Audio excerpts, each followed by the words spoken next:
Hey guys, JH, welcome to Practice Tee. Okay, today I'll be a little bit,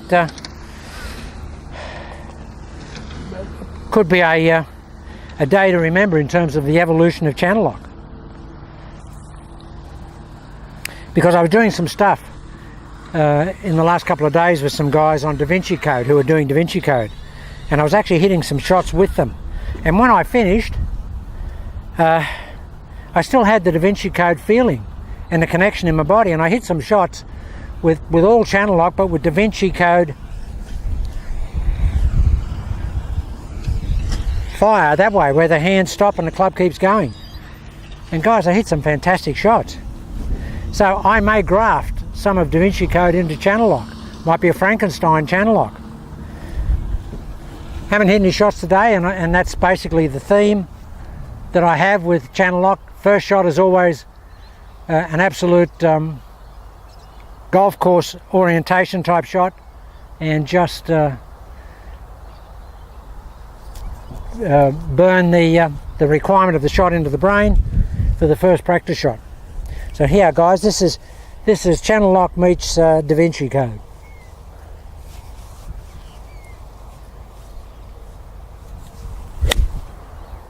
Now, first shot of the day. Dead cold and dead stiff, and of course it's it's like a wind tunnel again here today. It's about 45 k's coming straight across here, and that's just held as line with a tiny little really stiff golf swing.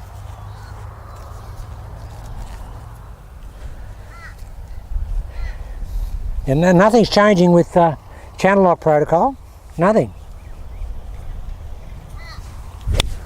Wow. Wow. I tell you what happens, guys, it becomes very, very compact as a feeling. It feels like a tiny little golf swing. But there's so much happening down there because we've got the DaVinci throw. And there's no reason why we wouldn't have the DaVinci throw, because it's a very powerful process. Absolutely no reason at all why we wouldn't have DaVinci throw.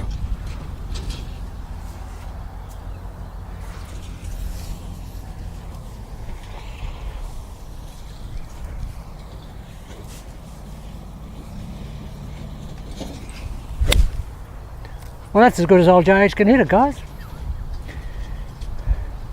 That's such a pretty shot. Such a pretty shot.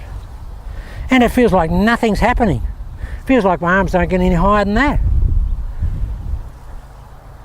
Talk about control. DaVinci meets channel lock meets DaVinci.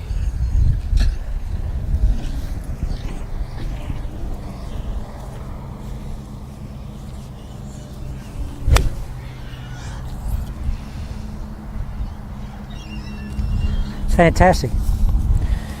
Well, I'm warmed up after a couple of shots. I'll give this one a bit of, as we say in Australia, a bit of Larry Dooley, or just a normal golf swing. Now there's DaVinci meets channel lock. Wow, does that go? What's interesting, guys, I get a lot of height out of that. Mainly because we've got this basically, stopped, or this fixed fulcrum here at impact, where the club just fires itself past and puts a bit of loft on the golf club, which nothing wrong with that. Absolutely nothing wrong with that.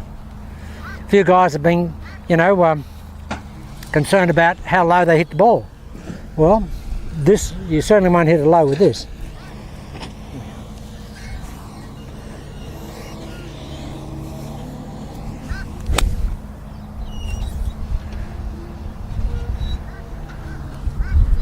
Same shot. That's a very, very, probably look like a lethargic type golf swing, but there's plenty in it.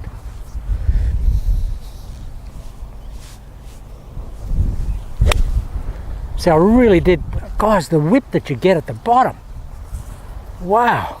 And any of you guys who have problems with flexibility and turning, this will be a godsend, because you can generate so much power at the ball with a tiny little golf swing. It's so windy, and those balls are not moving.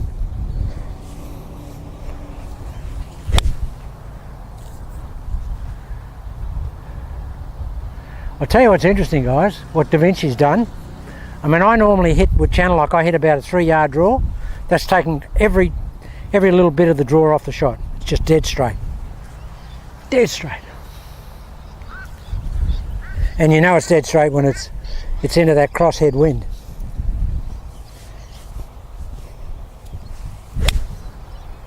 I can't hit it better than that. And to be quite frank, guys and the girls who are watching, to be absolutely frank, I wouldn't want to hit it better than that, because I don't think I can. I mean, that's purity of golf strike. And I just feel like there's so much control. Wow.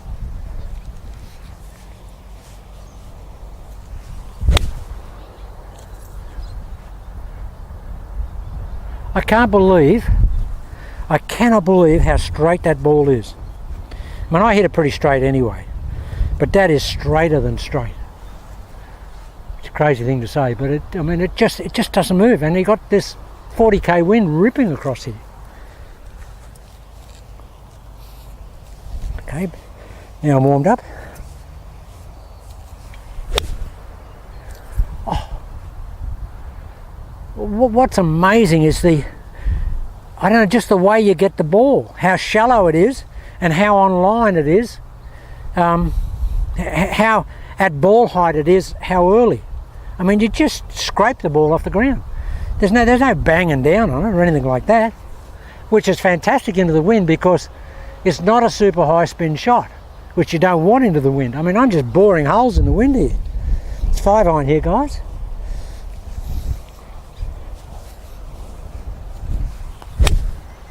I can't hit it better than that. I cannot hit the ball better than that shot. Just fantastic. And I got to give a bit of a rap to my buddy in Tennessee, Bill Phillips from MMI Golf. If you don't know who Bill Phillips is, it's called MMI Golf. Get on and have a look. He's a southern boy and a really down-to-earth, savvy instructor. And I can't believe how quickly he's picked it up. And he's just what I've called his version, the SS version of channel lock, which is Southern simplified, because no one has simplified it better than Billy Phillips. I mean, it's just ridiculous how quick he's picked this up. Unbelievable. And the way he's teaching it, you don't have to go into a great lot of machination with the way Billy's teaching it. You don't have to. That's fantastic. Just fantastic. Well, watch this, guys.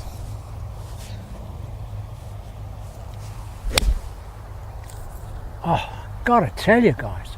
Gotta tell you. I mean, when I was on Da Vinci Code full on, I mean, I hit some pretty fantastic shots, and they were impressive. But you could always get that real hard power draw, which I don't like. A lot of people do. I don't like that because, you know, we had a normal ball position and we were firing like this, so there was a lot of wrap over. But now I can fire it as hard as I like, but because the ball position is so far back, I'll get straight onto the camera here.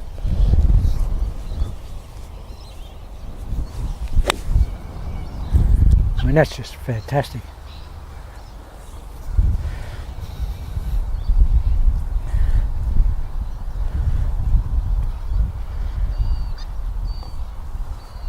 I mean, that really is, that's a wonderful golf shot.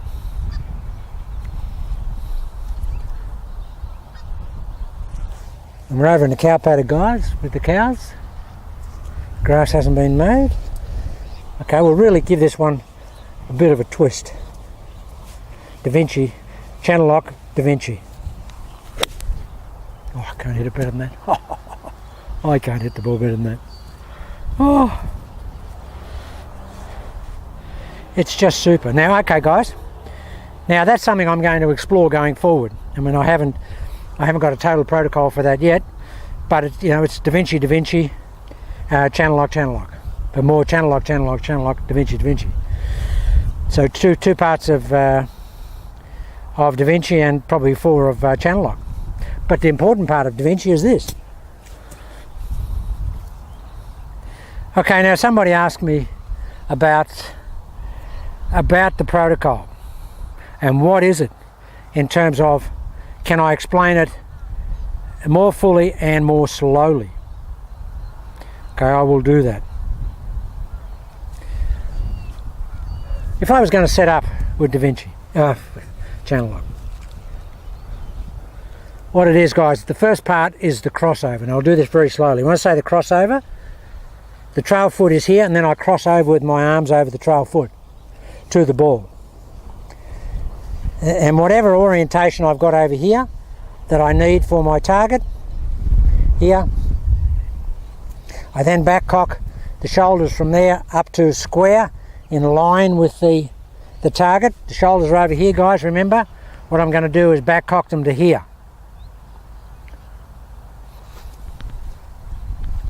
Shoulders are over here, pointing over here. Now I can't hit it from there because I'll hit the ball over here. So what I've got to do is I've got to bring those shoulders back to parallel or a little bit close to the target line.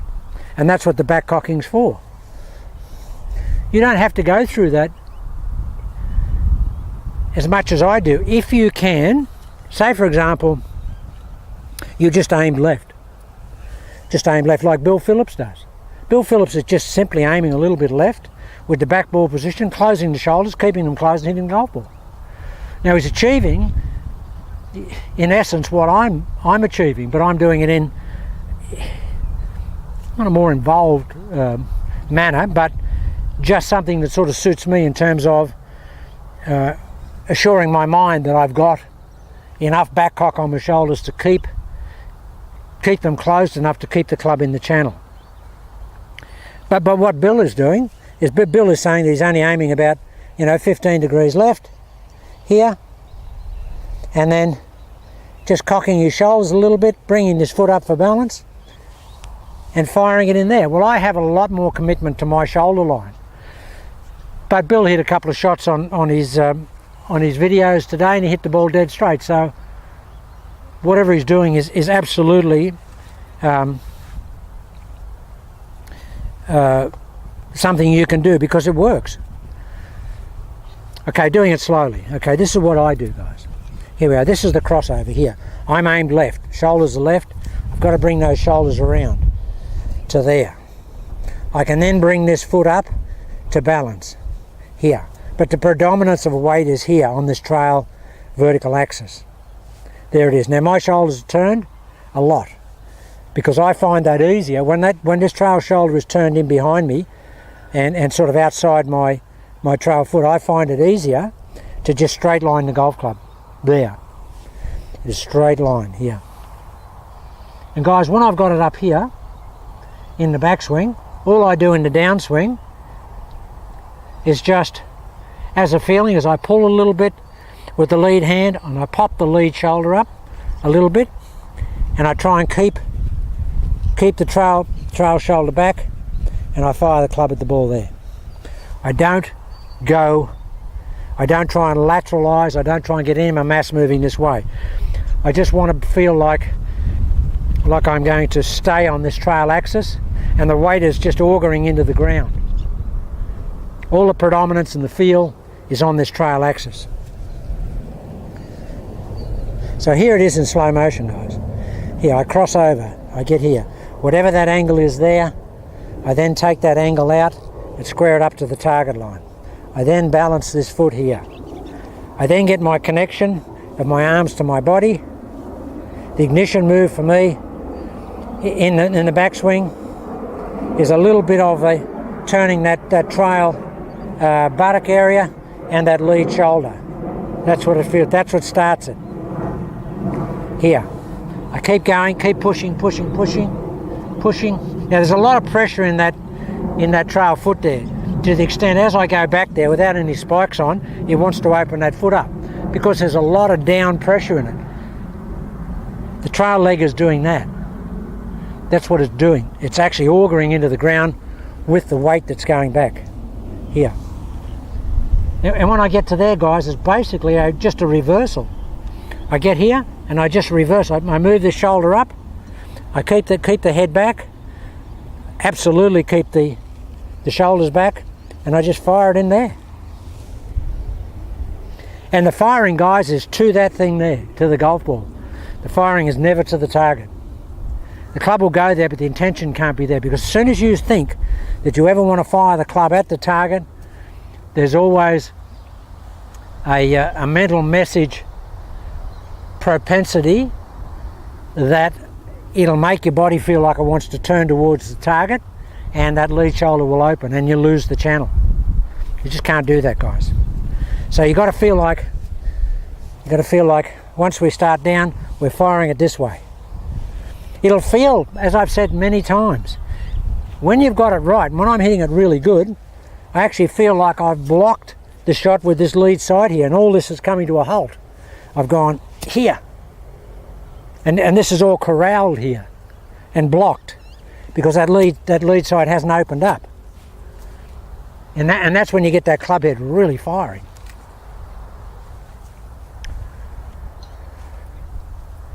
So that's how I do it. That's how I think about it. The alignment, guys, is very, very personal. Just do what you want to do. You really don't have to do it the way I do it. As I said again many times, as long as you can fire the club from the side of your body with your shoulders closed, maintain that closure, maintain the head back, and fire the club in that as a feeling that way, that's channel lock. But the back ball position is not negotiable. Okay, you may not have it back as far as me, but I just find that I need it back that far, guys, because if it's there, if it's just a little bit in front of my trail foot, look, I can't straight line the club. It runs into me. But if it's there, I can just take it there. But when it's there, I've got to reroute it, and I don't want to reroute at all.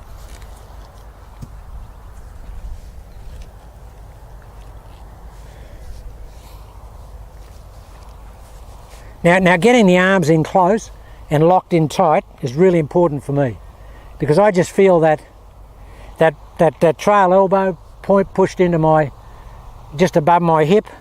I've got a lot of pressure here in the lead arm, and that just pushes back here, guys. It is very much a pushback. You can have a pullback if you like. It doesn't matter. I like the pushback, because the pushback takes a lot of activity out of the hands. I don't want the hands to be, independent and go off on their own, because they can just get away from the body and take the arms with them. So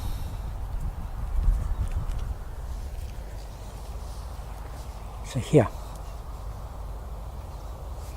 I've now got to the stage where you won't see, if I was playing golf, you wouldn't see these machinations going on where I'm way left, because I've now picked up what I need from just a feeling and visual eyesight lock on the target. It's just directing my body to get into the angle, the compensatory angles that I need for me to hit the ball to the target. So that's all automatic for me now. So it's here, but then I just back cock it here, and I bring this lead foot up, and I don't really worry about it after that.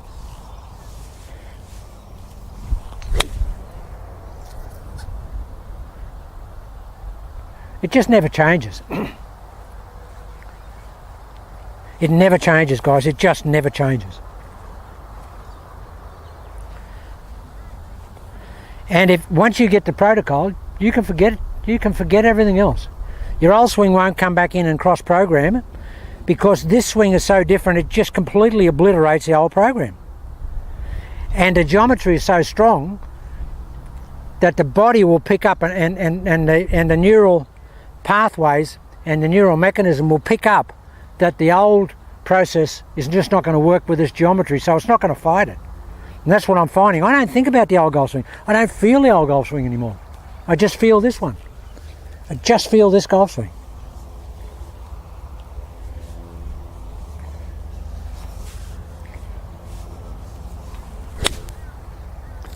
Well, stay here all day and do that. Okay, guys, that's channel lock meets Da Vinci, and what you should do in terms of the setup. Now I've got to get a lot better information base for you, and I'm working on that at the moment. But I just want to give you snippets and just keep you in the loop on a day-to-day basis. Something with the trail foot, again depending on your personal flexibility, guys. Just depending on your personal flexibility. When I've set up here like this, as I start to turn, I feel a lot of tension down here, right down into the inside of my trail ankle, and that's really loading up, and that comes back up and puts a little bit of restriction on my hip turn, which is going to put a bit of restriction on my torso turn, which is going to put a bit of restriction on my shoulder turn, and restriction on how far the club will travel. So guys, if you feel that in your golf swing and you're not turning far and it's costing you distance, when you get here, just point that out. Just point it out. Now, immediately I do that, I feel I can get so much more of an easier rotation going back. So that foot there, that foot position there is arbitrary. You can flare it out like that once you've got in here. If you're having trouble when you get over the ball here, if that foot is, if you can feel that pressure up on the inside here, down to that ankle there, and loading up too much, just take that in. And then it just takes the pressure out straight away. And that makes it a really easy backswing. Just little snippets, guys, little bits. And we'll just do little bits on a daily basis. Okay guys, have a look at that. I'll see what the sun's like. And Bill Phillips, with his little phone camera, you know, he put it down, you can see the ball flight perfectly. I've got this Butte camera here with the Zeiss lens, and the definition on the ball flight's terrible. But maybe he's closer than I normally am, and he's got the camera down lower. But I'll have a look at the light, and I'll try and hit a couple of shots down range to just give you some ball flight. Okay, I'll see what that's like. But if I don't come back, guys, we'll do some more tomorrow.